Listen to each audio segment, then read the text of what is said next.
Assalamu alaikum warahmatullahi wabarakatuh. Barkanmu da kasance da ku a wani sabon bidiyo insha Allah. A yau bidiyon mu na yau zai magana akan WhatsApp. Akwai wasu sirrika masu muhimmanci wanda ya kamata a ce ka sani ko kin sani. Saboda sirrika na masu wanda ya kamata ka sani sosai saboda akwai wani bi kana son mutum ya bar turo maka message ko vocal ko wani abu. To ya za ka yi ka tsaida shi ba tare da ka blocking ɗin shi ba, ka blocking shi ba. To akwai yadda za ka yi ka tsaida shi ba tare da ka yi wannan aiki ba. Akwai yadda za ka bi ka tsaida wannan abu ba tare da ka blocking shi ba cikin sauƙi, ko ba tare da ya ga ka blocking ɗin shi amma ba zai iya turo maka message ba kuma ba zai iya maka vocal ba. Sai lokacin da ka ga dama ka buɗe shi insha Allahu.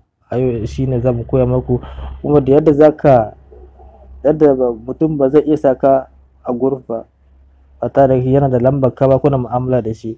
Ba kowa da lambar ka zai iya saka ba in dai ba ka amince ka yarda ba kana mu'amala da shi da lambar ka ba. Saboda akwai wani an saka ka group baka san wanda ya saka, baka labari wanda ya saka, to sai ka amince.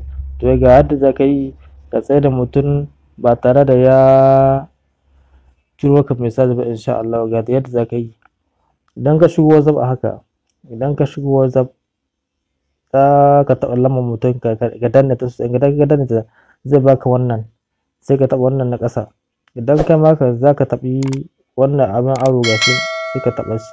Kun ga in ka yi ƙasa za ka ga lamba ta komo ƙasa duka gaba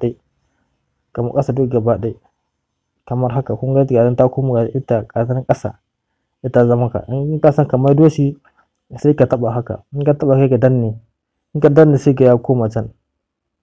Sai ga kun gane shi ga nan.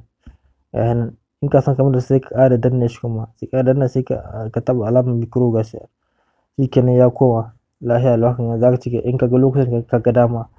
Hanya ta biyu kuma da za ka hana mutum ne ya saka group, sai ka ga dama sai ka shigo ƙasa setting, wurin setting ƙasa.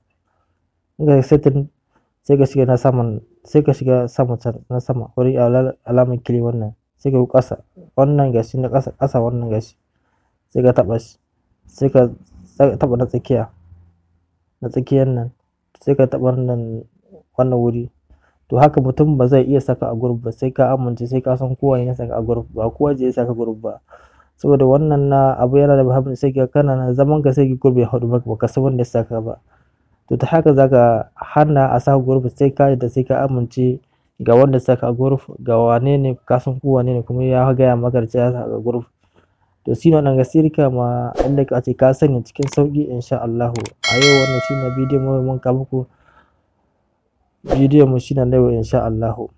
Muna fatan a mana liking da sharing da subscribe in baka subscribe a wannan tasha mai albarka Adarawa TV insha Allahu.